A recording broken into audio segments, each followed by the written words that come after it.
So guys I hope you are doing well. I am Veer, welcome to steel और army. तो कैसे हो मेरे दोस्तों, मैं आशा करता हूँ शानदार तरीके से आप लोग अपनी लाइफ को एंजॉय कर रहे हो, अपनी सेहत, फैमिली और पाई के ध्यान काफी अच्छे से रख रहे हो।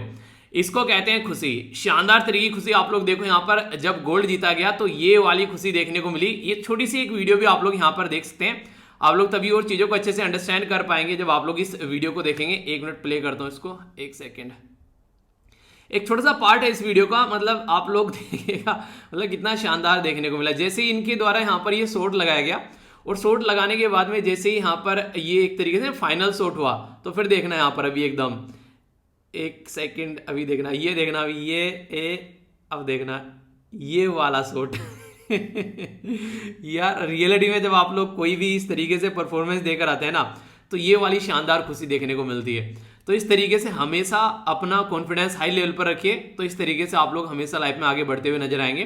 तो शानदार परफॉर्मेंस हमारे यहाँ पर हो गई है। हमारे जो टोटल मेडल आप लोग यहाँ पर देखने को मिलेंगे, हमारे 26 पोजीशन हो गए, टोटल मेडल 17 हो गए। तो 4 गोल्ड हो गए हैं, 4 गोल्ड है हमारे पास में। इसी के साथ में 7 है हमारे पास में सिल्वर और 6 है हमारे पास में ब्रॉन्ज। बाकी चाइना जो है वो 93 गोल्ड के साथ में यहाँ पर टॉप पर बैठा हुआ है। दूसरे नंबर पर है ग्रेट ब्रिटेन, तीसरे पर है रशिया, चौथे पर है यूएसए। तो ये है कुछ मेडल टैली यहाँ पर। अपनी कंट्री के बारे में अगर बात करें तो 4 गोल्ड आप लोगों को देखने को मिलेंगे। यहाँ पर अवनी है, सुमित है, मनीष है और प्रमोद है। अवनी के द्वारा यहाँ पर गोल्ड के साथ में ब्रोंज भी जीता गया, ये एक इंपॉर्टेंट बात आप लोग याद रखना। इसी के साथ में एक और अगर बात करें यहाँ पर, ये है सिंगराज के साथ में ब्रोंज जीता गया और यहाँ पर बेसिकली सिल्वर जीता गया। तो ये 2 इंपॉर्टेंट पर्सनैलिटी है जिनके द्वारा 2-2 मेडल यहाँ पर जीते गए हैं। तो इस तरीके से क्वेश्चन पूछे जा सकते हैं आप लोगों से। तो दोनों जो है वो शूटिंग से ही रिलेटेड है, ठीक है। तो यहाँ पर जो ये अवनी भी शूटिंग से रिलेटेड है और इसी के साथ में सिंगराज भी शूटिंग से ही रिलेटेड है। बाकी गोल्ड कम से कम आप लोगों को पता होना चाहिए। इसी के साथ में भाविना के द्वारा यहाँ पर टेनिस में जीता गया, ये बेसिकली सिल्वर। इसी के साथ में नसद के द्वारा यहाँ पर ये एथलीट कैटेगरी में हाई जंप में जीता गया। योगेश के द्वारा सिल्वर डिस्कस थ्रो में जीता गया। देवेंद्र के द्वारा यहाँ पर जेवलिन थ्रो में सिल्वर।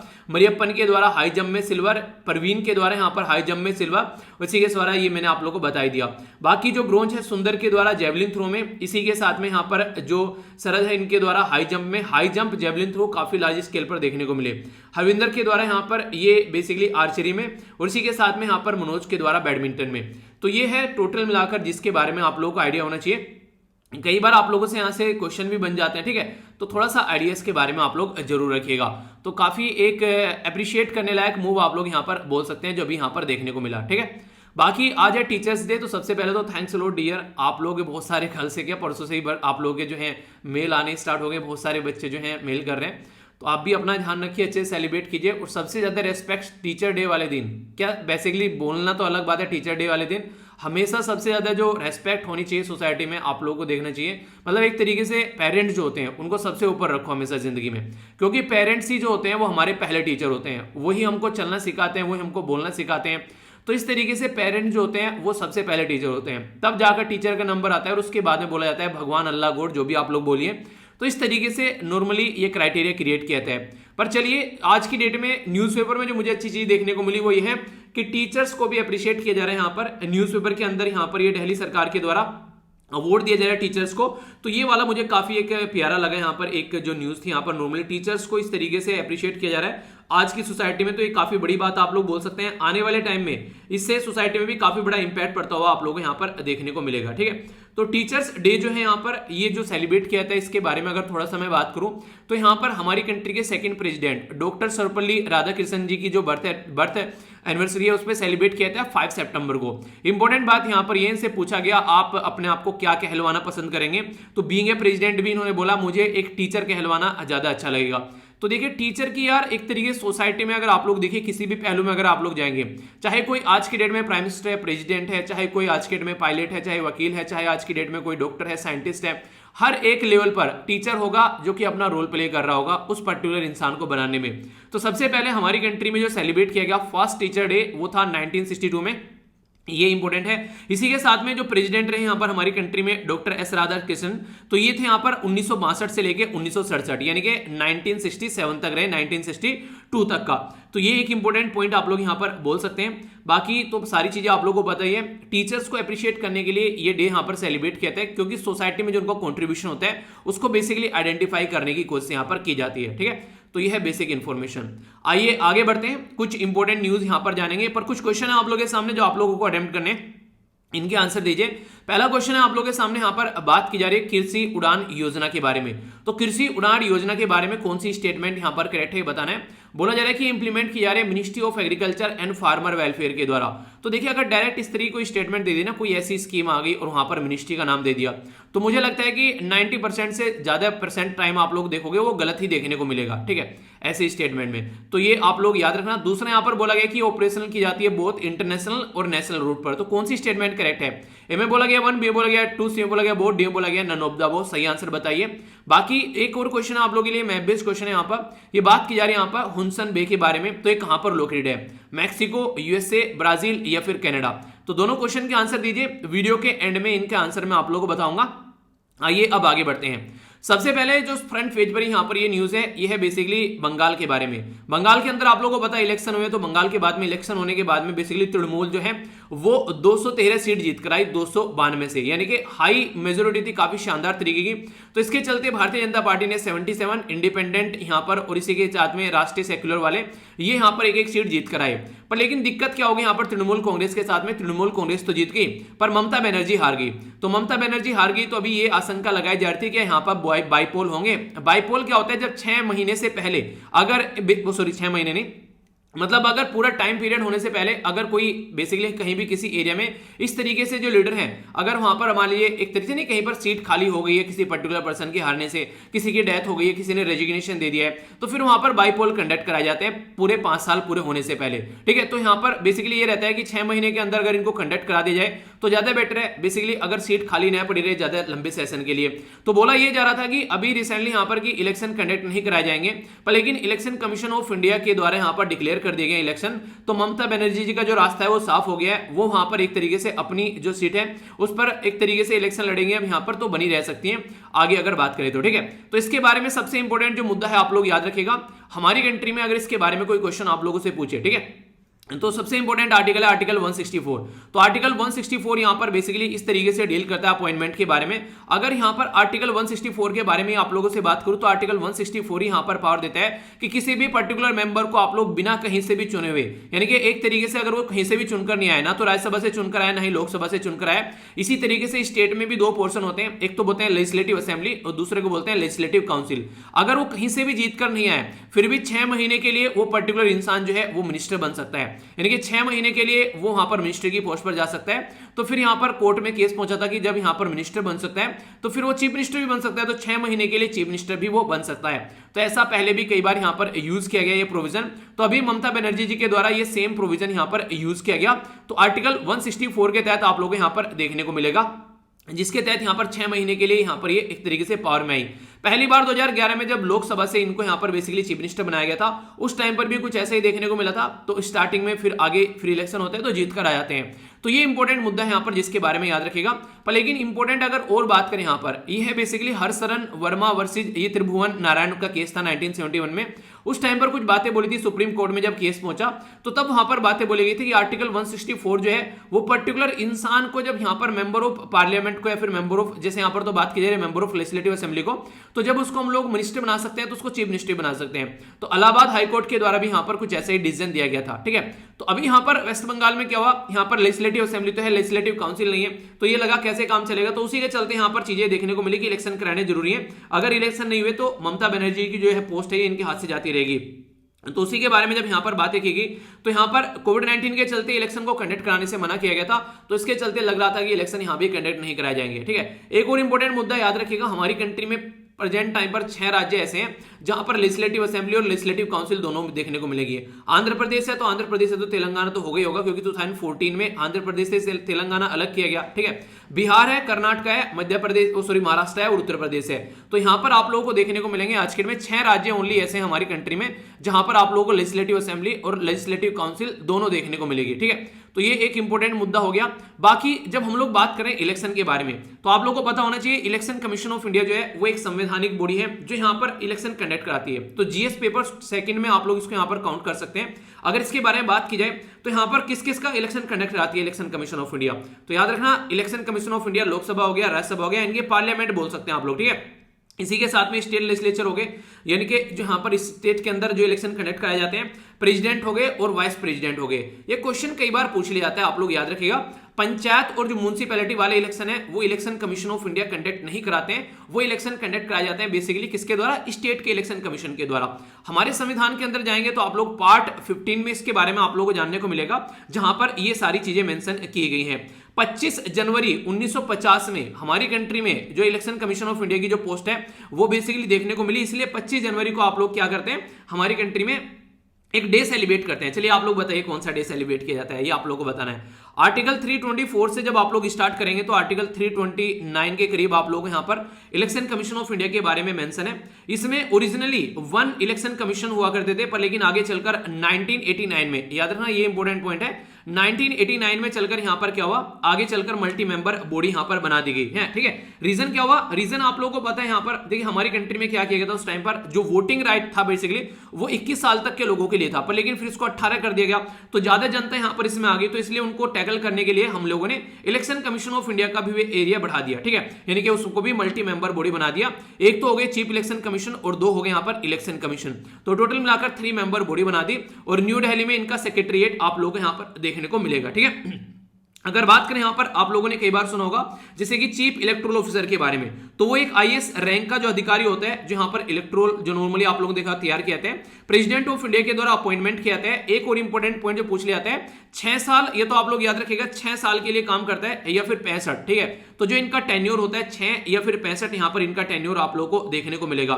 जैसे कि यहां पर अगर बात करें क्या क्या चीजें एंजॉय करते हैं, तो जो यहां पर बात करें तो सुप्रीम कोर्ट के जो जज होते हैं उनके इक्विवेलेंट इनकी रैंक मानी जाती है हमारे, अगर बात करें बेसिकली सिस्टम के अंदर में, यानी कि एक तरीके सुप्रीम कोर्ट के जज के इक्विवेलेंट के खिलाफ इनको जो है वो सैलरी और पक्ष वगैरह दिए जाते हैं। तो इसके चलते क्वेश्चन आप लोगों से बन सकता है, जब इनको हटाने की बात की जाए, जब सुप्रीम कोर्ट के जज के इक्विवेलेंट पक्ष मिल रहे हैं तो उसके प्रोसीजर में इनको हटाया जाएगा ताकि इंडिपेंडेंसी बनी रहे, तो हटाने का भी तरीका आप लोगों को इस तरीके से यहां पर देखने को मिलेगा। ठीक है, बिल्कुल देखना आप लोगों ने, जैसे कि सुप्रीम कोर्ट के जज हो गए, controller auditor general of India हो गए, ठीक है, कैग जिनको बोलते हैं, इलेक्शन कमीशन ऑफ इंडिया हो गए, तो ये इसी तरीके से इसी मैनर में आप लोगों को हटाए जाते हैं अगर ये मिसबिहेव करते हैं या फिर इनकैपेसिटी में यहां पर पाए जाते हैं। तो रिमूव करने के लिए क्या किया जाता है, इनको बेसिकली 2/3 मेंबर जो होते हैं प्रेजेंट एंड वोटिंग करते हैं, और मोर देन 50% यहां पर टोटल जो स्ट्रेंथ होती है वो यहां पर एक तरीके से जो होती है, जो 50% टोटल जो स्ट्रेंथ होती है, तो तब यहां पर इसको हटाया जाता है। तो एक तरीके से आप लोग ये समझिए, पर लेकिन इंपीचमेंट का जो शब्द है ना वो यहां पर इनके लिए यूज नहीं किया जाता है। ठीक है, जज कैग या चीफ इलेक्शन जो इलेक्शन कमीशन ऑफ इंडिया वो प्रेसिडेंट के लिए ओनली यहां पर यूज किया जाता है, या आप लोगों ने देखा होगा यहां पर प्रेसिडेंट के लिए ये वर्ड यूज किया जाता है। तो इलेक्शन तैयार करना, ये सारी चीजें जो आइडेंटिटी फोटो कार्ड में होता है वो सब तैयार करना, मॉडल कोड ऑफ कंडक्ट को मेंटेन रखना, ये सारी जो भी चीजें हैं ये यहां पर इन्हीं के द्वारा बेसिकली कंप्लीट कराई जाती है। एक और इंपॉर्टेंट बात याद रखना, अगर कोई केस आता है यहां पर वाइस प्रेसिडेंट और प्रेसिडेंट के नाम से, वो आप लोगों को देखने को मिलेगा, वो केस जो होता है वो सुप्रीम कोर्ट के द्वारा सुना जाता है। ठीक है, ये इंपॉर्टेंट क्वेश्चन कई बार आप लोगों को देखने को मिलता है। ठीक है, तो इसके बारे में छोटी सी एक इन्फॉर्मेशन है। बाकी आप लोगों ने कई सारे इशू सुने होंगे हमारी कंट्री में, जैसे ईवीएम को टेम्परिंग की बात की जाती है तो वो कई सारे चैलेंज भी रहते हैं। ठीक है, किस तरीके से फ्री और फेयर इलेक्शन कंडक्ट कराने हैं वो चैलेंज देखने को मिलेंगे, डेमोक्रेसी में काफी ज्यादा जरूरी है। तो इस तरीके के चैलेंज भी कई बार यहाँ पर फेस किए जाते हैं, उनको सही तरीके से मेंटेन रखने की कोशिश की जाती है। ठीक है, तो ये कुछ एक ओवरव्यू मैंने आप लोगों को दे दिया, बेसिकली एक तरीके से इलेक्शन कमीशन ऑफ इंडिया का चैप्टर आप लोगों को कंप्लीट करा दिया। बाकी कोई भी कंफ्यूजन हो तो बताइएगा जरूर, और पॉलिटी में भी मैंने डिटेल में कवर करा रखे था, वहां पर भी जाकर एक बार आप लोग नजर डाल लेना। ठीक है, तो ये है इंपॉर्टेंट पॉइंट जिसके बारे में आप लोग आइडिया रखिएगा। ओके, छोटी सी इंफॉर्मेशन है पर लेकिन पता होना चाहिए, कई बार क्वेश्चन यहां पर बन जाता है। हालांकि एक इंपॉर्टेंट न्यूज और है जो मैंने आप लोगों को पढ़ाई थी, पर लेकिन एक बच्चे के द्वारा, इसको रुक जाओ एक मिनट, अभी इसको बताऊंगा मैं। एक बच्चे के द्वारा बोला गया सर इसमें थोड़ा सा और इसको डिटेल में बताना, पर लेकिन देखेंगे अभी। यहाँ पर एक इंपॉर्टेंट पॉइंट यहां पर जो निकल कर आ रहा है वो है हमारी कंट्री की पार्लियामेंट के बारे में, सेंट्रल विस्टा के बारे में। सबसे पहले तो अगर आप लोगों से पूछ लेगी सेंट्रल विस्टा होता क्या है, जिसके बारे में आप लोगों ने कई बार सुना होगा, हमारी कंट्री में कंस्ट्रक्शन किया जा रहा है पार्लियामेंट के आसपास वाले एरिया में, और बेसिकली 2023 में हम लोग क्या करने वाले हैं, G23 की मीटिंग हम लोग कंडक्ट करेंगे, तो उसके चलते उसका सेलिब्रेशन की तैयारी यहां पर की जा रही है। तो सेंट्रल विस्टा अगर पूछे आप लोगों से क्या है, तो सेंट्रल विस्टा जो ऑफ न्यू दिल्ली हाउस जो है, Rashtrapati Bhavan, parliament house, north south block, India gate, ये सारा जो एरिया होता है इसको सेंट्रल विस्टा बोलते हैं। तो इसको जो कंस्ट्रक्शन इसका देखने को मिला था, तो यहाँ पर हमारी कंट्री की जब नई कैपिटल बनी, आप लोगों को याद होगा जब 1911 में जो किंग जॉर्ज 5 आए थे, उन्हें दिल्ली दरबार जो सजाया गया था, आप लोगों ने सुना होगा, तो कैपिटल हमारी ट्रांसफर की गई थी दिल्ली से, कहां पर, सॉरी कलकत्ता से दिल्ली। ठीक है, तो कलकत्ता से हमारी कंट्री की जो कैपिटल है वो दिल्ली ला दी गई थी। तो उस टाइम पर ये सेलिब्रेशन देखने को मिला था, किंग जॉर्ज 5 जो थे यहाँ पर, उनके चलते यहाँ पर ये दिल्ली दरबार लगाया गया था। अब दिल्ली जो दरबार ये लगाया गया, सेंट्रल विस्ता जो वर्ड यूज किया गया, तो इसमें पार्लियामेंट होती है, तो पार्लियामेंट की जो बिल्डिंग है वो डिजाइन की गई यहाँ पर एडविन लुटियन और इसी के साथ में हर्बर्ट बेकर के द्वारा मिलकर पार्लियामेंट की बिल्डिंग यहाँ पर बनाई गई है। राष्ट्रपति भवन जो है यहाँ पर राष्ट्रपति भवन डिजाइन किया गया है एडविन लुटियन के द्वारा। इंपोर्टेंट क्वेश्चन बन सकता है एग्जाम में, याद रखिएगा। नॉर्थ और साउथ ब्लॉक जो है यहाँ पर ये हर्बर्ट बेकर के द्वारा यहाँ पर इनको तैयार किया गया है। तो प्रेजेंट टाइम पर जो यहाँ पर हमारी कंट्री का सेंट्रल विस्ता तैयार किया जा रहा है, इसको ट्रायंगुलर शेप में आप लोगों को यहाँ पर देखने को मिलेगा। पुराने वाला तो ऐसा था राउंड शेप में था, यहाँ पर अभी ट्रायंगुलर शेप में आप लोगों को ये देखने को मिलेगा। टोटल मिलाकर 64,500 स्क्वायर मीटर एरिया में इसको फैलाया जा रहा है। जो मेन स्पेस है लोकसभा, राज्यसभा और सेंट्रल लॉज जो भी है यहाँ पर, उसको काफी अच्छे से यहाँ पर एक तरीके से एक स्पेस प्रोवाइड कराया जा रहा है, क्योंकि अब मेंबर की संख्या बढ़ने वाली है। जब डीलिमिटेशन कमीशन हमारी कंट्री में इंप्लीमेंट किया जाएगा आफ्टर 2021 का जो सेंसस प्रस्तुत किया जा रहा है ना, उसके बाद में डीलिमिटेशन कमीशन आएगा।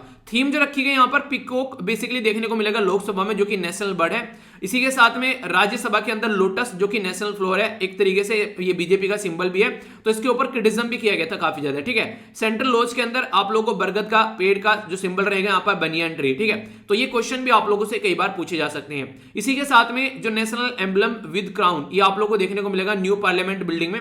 नेक्स्ट यहाँ पर लोकसभा की जो सीट है वो लगभग 888 बेसिकली ये अभी आप लोगों को देखने को मिलेगी, तो इसके अंदर चीजें बढ़ाने की कोशिश की जा रही है। करंट जो है कितनी है यहाँ पर 552 के करीब है, तो इनको 888 बढ़ाया जा रहा है, यानी कि 888 के करीब यहाँ पर सीट देखने को मिलेगी।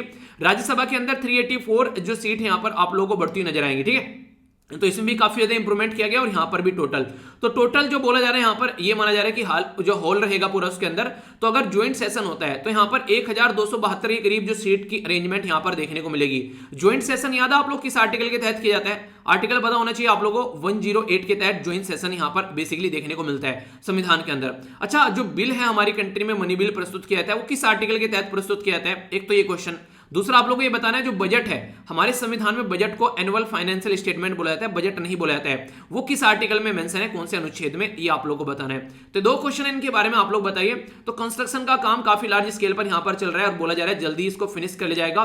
कॉस्ट अगर देखी जाए इसके बारे में तो काफी ज्यादा देखने को मिल रही थी यहाँ पर, बेसिकली इसको 971 के करीब करोड़ रुपए यहाँ पर खर्च किए जा रहे हैं, जो कि एक जरूरी भी है अगर देखा जाए, पर लेकिन कोविड-19 के चलते क्रिटिसिज्म ये हो रहा था कि अभी से ही क्यों इसको यहाँ पर बनाया जा रहा है। बाकी जो टाटा जो प्रोजेक्ट है यहाँ पर बेसिकली टाटा प्रोजेक्ट लिमिटेड यहाँ पर इसको कंप्लीट कर रहे हैं। HCP design planning and management यहाँ पर इसका आर्किटेक्चर तैयार किया गया और इसी के साथ में अक्टूबर 2022 में हम लोग जब यहाँ पर अपना जो एंजॉय करेंगे लाइफ को, एक तरीके से अपना सेशन सेलिब्रेट करेंगे 75वीं आजादी की सालगिरह, तो बोला जा रहा है तब तक चीजों को कंप्लीट करने की कोशिश की जा रही है, ठीक है। तो ये बेसिक इन्फॉर्मेशन इसके बारे में, अगर कोई भी क्वेश्चन हो माइंड में तो कंफ्यूजन नहीं होना चाहिए, उसको क्लियर करना, ठीक है। तो ये है इसके बारे में इन्फॉर्मेशन। एक और यहाँ पर काफी इंपॉर्टेंट, हालांकि मैंने बोला था कि आप लोगों से ये जो नैनो मैगजीन है उसमें कवर कर चुका हूं, पर कई सारे बच्चे इसमें कुछ इसमें कंफ्यूजन बोल रहे थे, तो थोड़ा सा इसको मैं आप लोगों को और बता देता हूं एक बार। यहाँ पर हमारी कंट्री में अभी FRP इसको बोलते हैं फेयर एंड रेम्यूनरेटिव प्राइस जो है, इसको अभी हमारी कंट्री में डिक्लेयर किया गया, ठीक है। तो सेशन जो है गन्ने का 2021-22 के लिए इसको डिक्लेयर किया गया। तो सबसे पहले तो आप लोग ये याद रखिएगा इसको डिक्लेयर कौन करता है, तो cabinet committee on economic affair जो है वो इसको डिक्लेयर करती है, तो उनके द्वारा इसको डिक्लेयर कर दिया गया। शुगर कैन का जो प्राइस है यहाँ पर बेसिकली किस किस के द्वारा, यानी कि गन्ने का प्राइस किस किस के द्वारा ये बेसिकली अनाउंस किया जाता है, तो सेंट्रल गवर्नमेंट और स्टेट गवर्नमेंट मिलकर दोनों इसको अनाउंस करते हैं। तो इंपॉर्टेंट क्वेश्चन है याद रखने का, सेंट्रल गवर्नमेंट के द्वारा अगर प्राइस ये डिसाइड करना है तो सेंट्रल गवर्नमेंट क्या करेगी, तो सेंट्रल गवर्नमेंट यहाँ पर फेयर एंड रिम्यूनरेटिव प्राइस जो है वो यहां पर डिसाइड करेगी। क्या अपने आप ही डिसाइड कर लेगी? नहीं, अपने आप बिल्कुल डिसाइड नहीं करेगी। यहां पर हमारी कंट्री में ये है commission for agriculture cost and price, जिसको CACP बोलते हैं। ये बेसिकली यहां पर रिकमेंड करता है कि यहां पर आप लोग इसको इस तरीके से रख लीजिए। तो कमीशन जब रिकमेंड करता है यहां पर, तो cabinet committee on economic affair, जिसको CCEA आप लोग बोलते हैं, वो यहां पर अनाउंस करती है, यानी कि ये रिकमेंडेशन देता है और ये यहां पर अनाउंस करते हैं इसको। और जो cabinet committee on economic affair chair किसके द्वारा की जाती है, तो इंपॉर्टेंट क्वेश्चन बन जाएगा, फिर मत बोलना कहां से आ गया भाई साहब, यहां से आ गया, प्राइम मिनिस्टर ऑफ इंडिया यहां पर इसको चेयर करते हैं। तो ये इंपॉर्टेंट क्वेश्चन बन गए यहां से। ये क्वेश्चन आप लोगों से यूपीएससी पहले पूछ चुकी है। अगर यहां पर हमारी कंट्री में जो बेसिकली है कि एमएसपी जो एक तरीके से अनाउंस की जाती है, मिनिमम सपोर्ट प्राइस, तो उसके लिए भी रिकमेंडेशन कौन देता है, तो यहां पर commission for agriculture cost and price he recommendation देता है कि ये आप लोग इस तरीके से लेकर चलो। इंपॉर्टेंट मुद्दा यहां पर अगर आप लोगों से पूछ ले, ये रंगराजन कमेटी का नाम याद रखना, इसके द्वारा basically fair and remunerative price के बारे में बात की गई थी, जो कि शुगर कैन इंडस्ट्री के लिए यहां पर यूज किए जाते हैं। तो जब सेंटर अपना काम कंप्लीट कर लेती है, इस तरीके का कोई अनाउंसमेंट कर लेती है, तो फिर पावर आ जाती है स्टेट गवर्नमेंट के हाथ में। तो स्टेट गवर्नमेंट में यहां पर स्टेट एडवाइस प्राइस यहां पर आप लोग को देखने को मिलेंगे जिसको एसएपी आप लोग बोलते हैं। तो एसएपी जो होते हैं यहाँ पर फिर यहाँ पर इनके द्वारा अनाउंस किए जाते हैं, और हमेशा जब यहाँ पर सेंट्रल गवर्नमेंट अपने जो फेयर एंड रेम्यूनरेटिव प्राइस जो है वो अनाउंस कर देती है, तब यहाँ पर स्टेट के आते हैं, यहाँ पर स्टेट एडवाइज जो स्टेट एडवाइज प्राइस, और हमेशा ये ज्यादा ही आप लोग को देखने को मिलेंगे। यानी कि क्योंकि सेंटर ने अपना अनाउंस कर दिया तो बेस हो गया, फिर इसके ऊपर स्टेट अपना जितना एक्स्ट्रा लगे वो लगाकर वो अपना स्टेट दे देते हैं। तो इस तरीके से आप लोगों को चीजें देखने को मिलेगी। ठीक है, तो ये काफी इंपॉर्टेंट। तो शुगर कैन के बारे में यहां पर बात की जा रही है, तो इसके बारे में आप लोग आइडिया रखेगा। तो यहां पर दोनों में कोई क्वेश्चन में कंफ्यूजन नहीं होना चाहिए आप लोगों को। अगर बात करें सीएसीपी के बारे में, तो ये बेसिकली मिनिस्ट्री ऑफ एग्रीकल्चर के अंडर में आता है, जिसको बोलते हैं commission for agriculture cost and price. Important बात यहां पर ये, इसकी जो रिकमेंडेशन दी जाती है कि यहां पर आप लोग इतना कर लो फेयर एंड रेम्यूनरेटिव प्राइस, वो एक तरीके से बाइंडिंग नहीं होती है, वो जस्ट रिकमेंडेटरी नेचर की होती है। तो यहां पर ये बाइंडिंग नहीं होती है, इसको फिर गवर्नमेंट के ऊपर रहता है कि वो उनको इसको माने या फिर ना माने। ठीक है, तो ये आप लोग को देखने को मिलेगा। यानी कि ये बांधते नहीं है इसके ऊपर कि हाँ बस बोल दिया तो बोल दिया, नहीं कमिटमेंट कर ले तो फिर मैं अपने भी नहीं सुनता है, तो ऐसा कुछ नहीं है। तो यहां पर ये रिकमेंडेशन देंगे, मानना ना मानना गवर्नमेंट के हाथ में है। तो ये बेसिक इन्फॉर्मेशन है, क्वेश्चन बन जाए तो कंफ्यूज मत होना। हमारी कंट्री में शुगर कैन के बारे में अगर आप लोग बात करें तो उत्तर प्रदेश में सबसे ज्यादा उगता है, महाराष्ट्र में दूसरे नंबर पर, कर्नाटक में तीसरे में, तमिलनाडु में चौथे में, और बिहार में पांचवें नंबर पर। India second largest sugar cane producer है अगर वर्ल्ड में देखिए, ब्राजील के बाद में। हमारी कंट्री में अगर बात करें तो आप लोगों को गुड़, इसी के साथ में शुगर, जैगरी, ये खंडसिरी और मोलेसिस आप लोगों को देखने को मिलेगा। नॉर्मली आप लोगों ने इनके बारे में देखा भी होगा, ये तो गुड़ हो गया। ठीक है, चीनी और जो शक्कर होती है ना बेसिकली जो बिल्कुल ब्राउन कलर की होती है, उसके बीच का जो होता है ये आप लोगों को देखने को मिल रहा है खंडसिरी, इसको खंड बोला जाता है लोकल एरिया में। चीनी जो होती है उसमें देखिए सबसे ज्यादा आप लोगों को देखने को मिलेगा, चीनी के अंदर सबसे ज्यादा केमिकल यूज किए जाते हैं उसको प्योर बनाने के लिए। ठीक है, दूसरे नंबर पर आप लोगों को यहाँ पर ये खंड देखने को मिलेगी, तीसरे नंबर मतलब एक कम होता चला जाता है फिर शक्कर में काफी कम देखने को मिलेगा और गुड़ में काफी कम देखने को मिलेगा। तो शक्कर या फिर गुड़ ही आप लोग यूज किया करो। नॉर्मली इनको भी कई बार शक्कर बोल दिया जाता है, पर लेकिन नॉर्मली शक्कर जो होती है वो बिल्कुल ब्राउनिश होती है, जो कि एक तरीके से गुड़ के पैटर्न में आप लोग को देखने को मिलेगी। और ये मोलेसिस सीरा टाइप का भी यहां से निकाला जाता है इससे, जो कि कई बार यूज किया जाता है। ठीक है, तो यहां पर अगर बात करें दो स्कीम भी यहां पर बात की जा रही है, scheme for extending financial assistant to sugar undertaking. तो एक तो ये है, दूसरा है नेशनल पॉलिसी ऑन बायोफ्यूल। आप लोगों को पता है हमारी कंट्री में बाहर से हम लोग इतना सारा ईंधन खरीद कर लेकर आते हैं, लगभग 80% हम लोग बाहर से खरीद कर लेकर आते हैं। तो उसको कम करने के लिए अपने ही देश में चीजें बनाई जा रही है, तो उसके चलते आप लोगों को देखने को मिलेंगे। तो सपोर्ट रहती है शुगर कैन इंडस्ट्री की साइड से यहाँ पर, तो उनको सपोर्ट प्रोवाइड कराए जाने के लिए यहाँ पर गवर्नमेंट के द्वारा, ये ताकि वो अपना ढंग से काम कर सके, क्योंकि कई बार कई सारी दिक्कतें देखने को मिलती है। ठीक है, तो उसके चलते यहां पर ये न्यूज है जिसके बारे में आप लोग आइडिया रखेगा। कंफ्यूजन नहीं होना चाहिए, माइंड में क्लैरिटी होनी चाहिए अगर कल को कोई इस तरीके का क्वेश्चन बनता है तो। ठीक है, तो बेसिक इंफॉर्मेशन है, इसके बारे में आप लोग देखना। आइए अब आगे चलते हैं नेक्स्ट आर्टिकल की ओर। कई और इंपॉर्टेंट आर्टिकल आप लोगों को देखने को मिलेंगे जिसके बारे में आप लोगों से क्वेश्चन पूछा जा सकता है। यहां पर जो इंपॉर्टेंट आर्टिकल ये निकल कर आ रहा है, ये गैम्बलिंग के बारे में। गैम्बलिंग बेसिकली कर्नाटक के द्वारा बंद कर दी गई है, एक तरीके से ऑनलाइन गैम्बलिंग। आप लोगों ने देखा होगा ना, कई सारे प्लेयर भी हैं कि यहाँ जाके जुआ खेल लो और ये कर लो ये कर लो, गंदी गंदी हरकतें करते हुए नजर आते हैं कई सारे आप लोगों को जो एक्टर्स हैं हमारी कंट्री में। ठीक है, तो उनको ये देखने को मिलता है कि उनको बस एक प्रमोशन करने का पैसा मिलता है तो कुछ भी बेचते हुए वो नजर आते हैं। तो ऐसी हरकतें आप लोग यहाँ पर देखने को मिल जाती है। तो उसी के बारे में यहां पर बात की जा रही है कि कर्नाटक के अंदर इसको बैन कर दिया गया है। वैसे आने वाले टाइम में कई सारे और एरिया में इसको बैन करने की बात की जा रही है। फिलहाल अभी कर्नाटक के बारे में आप लोग आइडिया रखिएगा, कर्नाटक के अंदर इसको यहां पर बैन किया जा रहा है, तो उसकी वजह से यहां पर ये न्यूज में आ गई है। तो गैम्बलिंग जो है अगर क्वेश्चन आप लोगों से पूछा जाए तो ये इंपॉर्टेंट क्वेश्चन बन जाएगा कि कहां पर आती है। तो जब संविधान के अंदर जाएंगे आप लोग 7वें शेड्यूल के अंदर, तो 3 लिस्ट हैं, एक को बोलते हैं सेंट्रल लिस्ट, दूसरे को बोलते हैं स्टेट लिस्ट, तीसरे को बोलते हैं कॉन्करेंट लिस्ट। तो स्टेट लिस्ट के अंदर आप लोगों को गैम्बलिंग देखने को मिलेगा।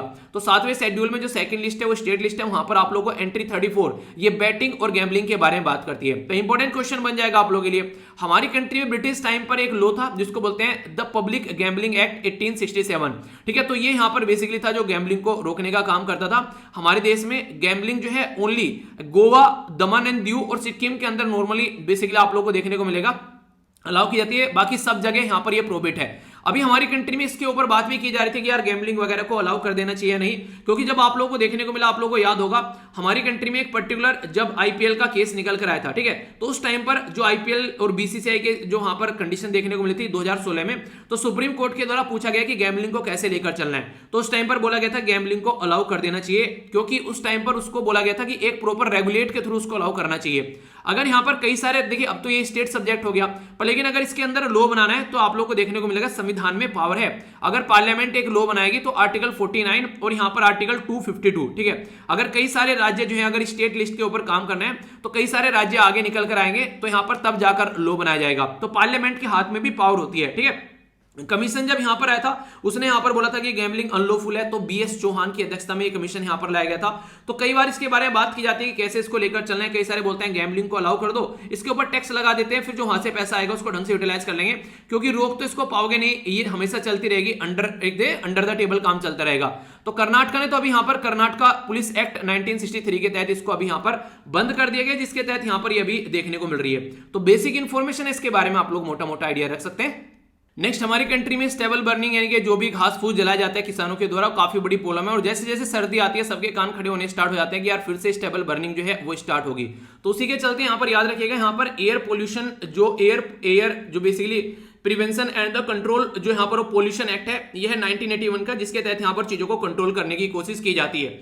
पर लेकिन स्टेबल बर्निंग के बारे में अगर आप लोगों से कुछ क्वेश्चन बन जाए तो इसका सॉल्यूशन भी अगर कई बार आप लोगों से पूछे तो कई बार देखिए इसके बारे में कई सारी बातें बोली जाती है। स्टेबल बर्निंग एक तो इन्वायरमेंट के लिए काफी ज्यादा खतरनाक हो जाता है, आसपास वाले एरिया में पोल्यूशन फैलाने का काम करता है। और नॉर्मली किसान क्या करते हैं, अपनी खेती को जल्दी से तैयार करने के लिए स्टेबल बर्निंग आप लोग यहां पर करते हुए नजर आएंगे।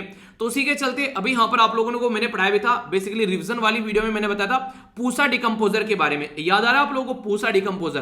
तो उसका नाम आप लोग जरूर याद रखेगा। जो बेसिकली पूसा डिकम्पोजर का जो नाम था यहां पर, उसको ये बोला गया था कि ये एक तरह के कैप्सूल लाए गए थे। वो जो कैप्सूल अगर यूज किए जाएंगे बेसिकली उसको पानी में मिलाकर और उसको खेतों में अगर छिड़क दिया जाएगा, तो उससे ये था कि वो जो था एक तरीके से नहीं, ये बेसिकली जो यहाँ पर खेत के अंदर जो सामान रहता है, ये जो घास फूस रहता है वो खत्म हो जाएगा एक तरीके से, और खाद के तरीके से उसको यूज किया जा सकता है। ठीक है, तो फार्मर जो है 25 लीटर के अंदर लगभग 4 कैप्सूल मिक्स कर सकते थे यहाँ पर, और उसको जहां जहां पर डालना है लगभग 1 हेक्टेयर में काफी था। तो इसके चलते लगभग आधे टाइम में अगर 45 दिन लगते थे तो लगभग 20 दिन में वो खेत जो है वो तैयार हो जाएगा और किसान उसको यूज कर सकते हैं। तो कई सारे बेनिफिट थे, जल्दी खेत तैयार हो जाएगा, आसानी से वो काम कर सकते हैं। और स्वच्छ भारत मिशन के बारे में बात करें तो उसके तहत भी ये काफी इंपॉर्टेंट था।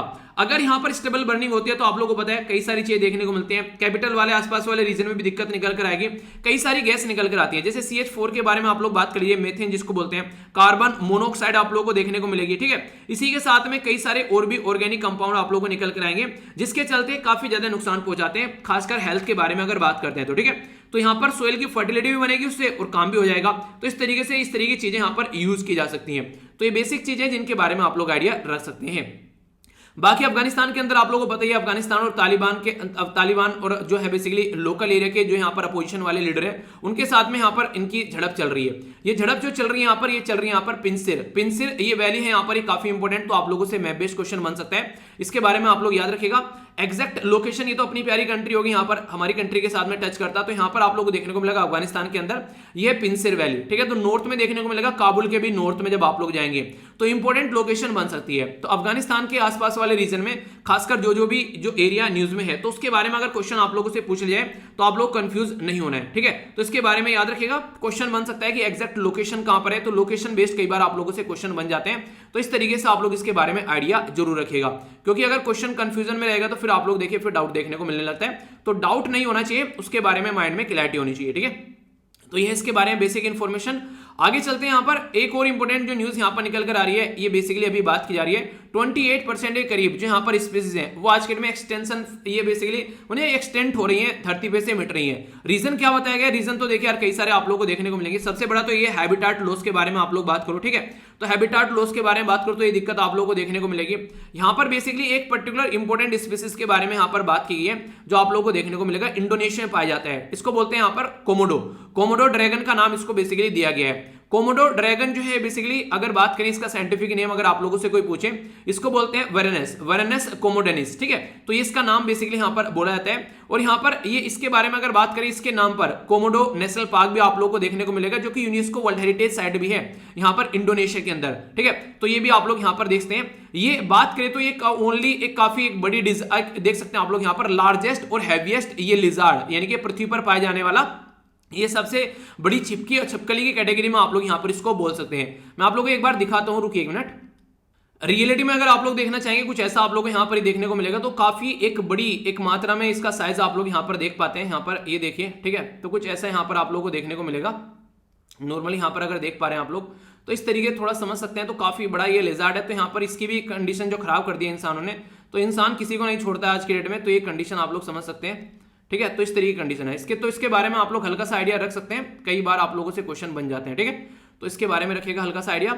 आगे चलते हैं यहाँ पर, तो इसके बारे में बेसिक इन्फॉर्मेशन हो गई। आयुषेन के अंदर में यहाँ पर ये वनरेबल कैटेगरी में आप लोग को देखने को मिलेगा। और CITES, तो इसके अंदर अगर किसी जो प्राणी को रख दिया जाता है तो इसके अंदर क्या रहता है, फिर यहाँ पर ये रहता है कि आप लोगों को इनका कमर्शियली इनको आप लोगों को बेसिकली इस तरीके से ट्रेड वगैरह नहीं करना है, क्योंकि ये वनरेबल कैटेगरी में जब यहाँ पर आ जाती है तो फिर इसके बारे में यहाँ पर ये चीजें आप लोगों को देखने को मिलेगी। ठीक है, तो देखिए आप लोगों से ना कई बार बैकग्राउंड में क्वेश्चन पूछ ले जाते हैं इस तरीके से कि किस कैटेगरी में आते हैं, जैसे मैंने लद्दाख के बारे में भी आप लोगों से बात की थी। ठीक है, तो ये बेसिक इन्फॉर्मेशन हो जाती है, तो जिसके बारे में आप लोग याद रख सकते हैं। हल्का सा आइडिया रखेंगे तो आप लोग कंफ्यूजन भी देखने को मिलेगा और चीजें जो है वो आप लोग लंबे समय तक भी याद रख पाएंगे। ठीक है, इसी के साथ में जो यहाँ पर मैंने जो वर्ड यूज किया ना इसके बारे में याद रखिएगा, ये है एक मिनट CITES। इसको क्या बोलते हैं, convention on international trade endangered species wild flora and fauna. तो इसके अंदर आप लोगों को सब कुछ देखने को मिलेगा, पेड़ पौधे फूल पत्तियां सब यहाँ पर आ जाते हैं। तो ये कन्वेंशन जो है इसका बेसिक पर्पज यही था यहाँ पर, ताकि एक तरीके से अगर कोई इंडेंजर्ड कैटेगरी में चीजें उनको यहाँ पर प्रोटेक्ट किया जा सके, बचाया जा सके। 1975 में था, बेसिकली 1975 में इफेक्टिव किया गया था और 1973 में ये साइन किया गया था। तो इसके अंदर भी यहाँ पर जो कोमोडो है इसको प्रोहिबिट किया जाता है कि कोई भी ऐसी हरकतें इसके साथ में बेसिकली देखने को न मिले। तो ये बेसिक चीजें हो जाती है इसके बारे में, जो कि आप लोग बेसिक इन्फॉर्मेशन रख सकते हैं। ठीक है, तो यहाँ पर ये एक इंपॉर्टेंट क्वेश्चन आप लोगों का बन जाएगा, तो कंफ्यूज आप लोगों को नहीं होना है। कई बार ऐसी चीजें आप लोगों से पूछ ली जाती है, तो इसलिए आप लोगों के माइंड में क्लैरिटी होनी चाहिए कि क्वेश्चन ऐसा बन जाए तो उसके बारे में कोई कंफ्यूजन नहीं होना चाहिए। ठीक है, तो ये इसके बारे में बेसिक इन्फॉर्मेशन। तो ये था आज का नन्ना सा मुन्ना सा प्यारा सा डिस्कशन। एक बार देख लेते हैं क्या क्या हम लोगों ने डिस्कस किया, इसके बाद में मैं आप लोगों को क्वेश्चन के आंसर भी दूंगा जो आप लोगों से मैंने पूछे थे। ठीक है, सबसे पहले तो आप सभी लोगों को फिर से हार्दिक शुभकामनाएं टीचर्स डे की। अच्छे से एंजॉय कीजिए, अपनी लाइफ का ध्यान रखिए। और ये हम लोगों ने देखा, बाकी हम लोगों ने देखा पैरा ओलंपिक के अंदर में हम लोगों ने देखा यहाँ पर ये। ठीक है, तो शानदार परफॉर्मेंस देखने को मिली। इसी के साथ में किस किस को क्या क्या मेडल मिले हैं वो हम लोगों ने देखा। नेक्स्ट जो हम लोगों ने यहाँ पर देखा फेयर एंड रेम्यूनरेटिव प्राइस के बारे में क्वेश्चन भी बन जाए। अगर आप लोग देखिए, अगर आप लोग इस एरिया से आते हैं, खेती वगैरह करने वाले एरिया से आते हैं, तो ऐसे क्वेश्चन आप लोगों से पूछे जा सकते हैं इंटरव्यू के अंदर भी। ठीक है, तो इंटरव्यू के अंदर क्वेश्चन बन जाएंगे कि बताइए कौन डिसाइड करता है, आपके पापा तो किसान है, किस तरीके से चीजें होती हैं। तो ये बेसिक इन्फॉर्मेशन है जो कि आप लोग के माइंड में क्लियर होनी चाहिए, कंफ्यूजन कुछ नहीं होना चाहिए। किस किस एरिया में गन्ना उगाया जाता है हमारे देश में सबसे ज्यादा। ठीक है, तो ये आप लोग याद रख सकते हैं। क्या क्या बाई प्रोडक्ट होते हैं, इसके ऊपर भी क्वेश्चन पूछा जा चुका है पास्ट में। अगर आप लोग पेपर को अच्छे से एनालाइज करते हैं तो ये सारे वो क्वेश्चन है जो पास्ट में आप लोगों से एग्जाम में पूछे जा चुके हैं। ठीक है, नेक्स्ट हम लोगों ने यहाँ पर वेस्ट बंगाल के बारे में डिटेल में चीजें समझी। इंपॉर्टेंट चीज जो हम लोगों ने इलेक्शन कमीशन ऑफ इंडिया के बारे में डिटेल में सारी बातें जानी, तो कोई कंफ्यूजन नहीं होना चाहिए कहां कहां पर हमारे देश में बेसिकली लेजिस्लेटिव काउंसिल पाई जाती है। अच्छा, आप लोगों के एरिया में अगर बात करूं लेजिस्लेटिव काउंसिल के बारे में, आप लोगों के राज्य के अंदर किस किस के अंदर पहले कभी लेजिस्लेटिव काउंसिल हुआ करती थी, तो उसकी भी हिस्ट्री आप लोग थोड़ा देख लेना। और लेजिस्लेटिव असेंबली में कितनी सीट है आप लोग यहाँ पर, और कुछ ऐसे क्वेश्चन जैसे कि अगर पूछा जाए पार्लियामेंट में, आप लोगों से पूछा जाए कि पार्लियामेंट में आप लोगों की कितनी रिप्रेजेंटेशन है, ऐसे क्वेश्चन बन जाते हैं। लोकसभा में कितनी है, राज्यसभा में कितनी सीट है आप लोग के राज्य के, ऐसे क्वेश्चन बन जाते हैं। तो ये छोटे छोटे क्वेश्चन है यार, कई बार एग्जाम में बन जाते हैं, तो इनके बारे में आप लोग कोई कंफ्यूजन नहीं होना चाहिए, इनका आंसर आप लोग को जरूर देना है। ठीक है, तो एक और छोटी सी, एक छोटी सी न्यूज यहां पर बच गई। चीफ जस्टिस ऑफ इंडिया के द्वारा यहां पर इंपॉर्टेंट बात यहां पर ये बोली गई कि आजादी की 75वीं सालगिरह हम लोग सेलिब्रेट कर रहे हैं, तो हमारे देश में कम से कम जो लड़कियों की या जो वुमेन है उनकी रिप्रेजेंटेशन हर जगह कम से कम 50% तो होनी चाहिए। मतलब कि आज की डेट में हमारे देश में जो अगर बात करें सुप्रीम कोर्ट के अंदर 33 जज है टोटल मिलाकर, स्ट्रेंथ कितनी है मैक्सिमम, वो है 34, यानी कि एक एब्सेंट है, अभी यहाँ पर एक खाली पोस्ट है। तो यहाँ पर ओनली 4 इसके अंदर आप लोगों को महिला जज देखने को मिलेगी। ठीक है, तो ये इंपॉर्टेंट बात है कि कम से कम अगर यहाँ पर इतनी है तो 15 या 16 तो कम से कम यहाँ पर होनी चाहिए ना महिलाओं की संख्या, पर लेकिन कितनी कम है। तो इसी तरीके से 33% रिजर्वेशन महिलाओं के लिए जितनी बार भी बोला जाता है, तो पार्लियामेंट में पास ही नहीं हो पाता है, यानी कि मेंबर ऑफ पार्लियामेंट चाहते ही नहीं है हमारे कि यहाँ पर महिला जो है वो आगे निकल कर आए। तो उसके चलते भी कई बार क्रिटिसिज्म होता हुआ आप लोगों को यहाँ पर नजर आता है। तो ये भी दिक्कतें आप लोगों को देखने को मिलती है। तो इसके बारे में आप लोग आइडिया रखना, कोई कंफ्यूजन आप लोगों को इसके बारे में नहीं होना चाहिए, कई बार क्वेश्चन आप लोगों के बन जाते हैं। ठीक है, तो यहाँ पर बेसिकली यही बात बोल रहे हैं कि आजादी की यार 75वीं सालगिरह तो हम लोग सेलिब्रेट कर ही रहे हैं, पर लेकिन इसके ऊपर हम लोग ध्यान नहीं दे रहे हैं। ठीक है, हर जगह आप लोगों को देखने को मिलेगा रिप्रेजेंटेशन जो है वो काफी कम है महिलाओं की, चाहे किसी भी एरिया में आप लोग क्यों ना चले जाएं। तो ये बिल्कुल गलत है, जिसके चलते आप लोग देखते हैं कि चीजों को सुधारना चाहिए, अच्छे लेवल पर चीजें होनी चाहिए, कम से कम आजादी इस तरीके से सेलिब्रेट करो। ठीक है, बाकी एक ही इंपॉर्टेंट चीज और छोटी सी यहाँ पर ये हमारी कंट्री अगर बात करें अफगानिस्तान के साथ में जब बात करने की बात आती है तो उसी के बारे में एक छोटी सी न्यूज है।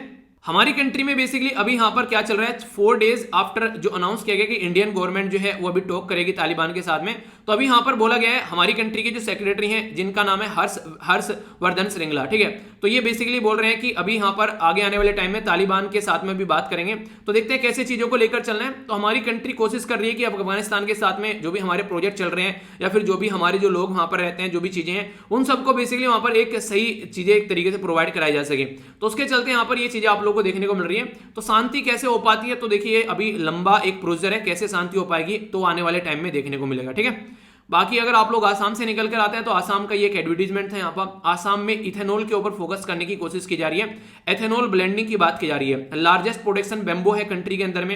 इन्वायरमेंट के मामले में बात करें तो ईज ऑफ डूइंग बिजनेस के मामले में बात करें, हर एक लेवल पर काफी प्रोडक्टिव यहाँ पर आसाम को दिखाया गया। तो आसाम से अगर आप लोग आते हैं तो छोटी छोटी चीजें पूछ ली जाती है, ठीक है। बाकी हम लोगों ने दोनों चीजें तो देखी ली, इसके साथ में सेंट्रल विस्टा के बारे में काफी डिटेल में हम लोगों ने डिस्कस किया, कोई कंफ्यूजन नहीं होना चाहिए सेंट्रल विस्टा के अंदर क्या क्या चीजें हैं। इसी के साथ में हम लोगों ने यहाँ पर ऑनलाइन गैम्बलिंग वगैरह ये सारी बातें जानी। ये आप लोगों से क्वेश्चन मैप बेस बन सकता है बेसिकली किसके बारे में, पिंसरी के बारे में। इसी के साथ में हम लोगों ने इसके लिजार्ड के बारे में आप लोगों से डिस्कस की थी, ठीक है। तो एक क्वेश्चन आप लोगों से बन जाए तो कंफ्यूज नहीं होना है। बाकी क्वेश्चन पूछा गया था हुनसन बे के बारे में, तो इसका आंसर है डी, कनाडा वाले रीजन में आप लोग को देखने को मिलेगा। तो यहाँ पर आप लोग देखते हैं हुनसन बे, ठीक है। तो ये हो गया यहाँ पर कनाडा, तो इधर आप लोग को देखने को मिलेगा। तो इसके बारे में याद रखना। दूसरा जो क्वेश्चन आप लोगों से पूछा गया था, ये पूछा गया था कृषि उड़ान योजना के बारे में। तो कृषि उड़ान योजना के बारे में यहाँ पर जो फर्स्ट स्टेटमेंट यहाँ पर गलत है, सेकंड स्टेटमेंट सही है, क्योंकि उड़ान के बारे में बात की जा रही है, तो एग्रीकल्चर के अंडर नहीं आएगा यहाँ पर, ठीक है। सेकंड स्टेटमेंट सही है यहाँ पर, ये बेसिकली आएगा मिनिस्ट्री ऑफ सिविल एविएशन के अंडर में, ठीक है। तो ऑपरेट की जा रही है नेशनल लेवल की भी और इंटरनेशनल लेवल की भी फ्लाइट, ताकि एग्रीकल्चर जो प्रोडक्ट है, फार्मरों का जो प्रोडक्ट है एग्रीकल्चर से जो निकल कर आता है, उसको हम लोग विदेशों में भी पहुंचा सकें, इसके ऊपर बेसिकली फोकस यहाँ पर किया जा रहा है, ठीक है। तो ये बेसिक इन्फॉर्मेशन हो गई। तो ये था टोटल आज का नन्ना सा मुन्ना सा प्यारा सा डिस्कशन, संडे का फंडे बनाते हुए थोड़ा सा एक अच्छा सा डिस्कशन आप लोगों का। आई होप कि आप लोगों ने इसको अच्छे से एंजॉय किया होगा। अगर कोई डाउट है तो जरूर बताना। लेक्चर को लाइक और डिसलाइक करके आप लोग फीडबैक दे सकते हैं। डिसलाइक करिएगा अगर पसंद नहीं आए, बाकी आप लोग जरूर फीडबैक दिया कीजिए। 10 में से कितने मार्क्स देंगे आप लोग इसको नन्हे से प्यारे से डिस्कशन को। पीडीएफ यहां से जाकर डाउनलोड कर लेना, सारी पीडीएफ एक जगह इकट्ठी मिल जाती है। इसी के साथ में नेक्स्ट लेक्चर में मिलता हूं। अपना ध्यान रखिए, बड़ों को नमस्ते, छोटों को प्यार, छोटी सी लाइफ एंजॉय करा। तब तक के लिए जय हिंद।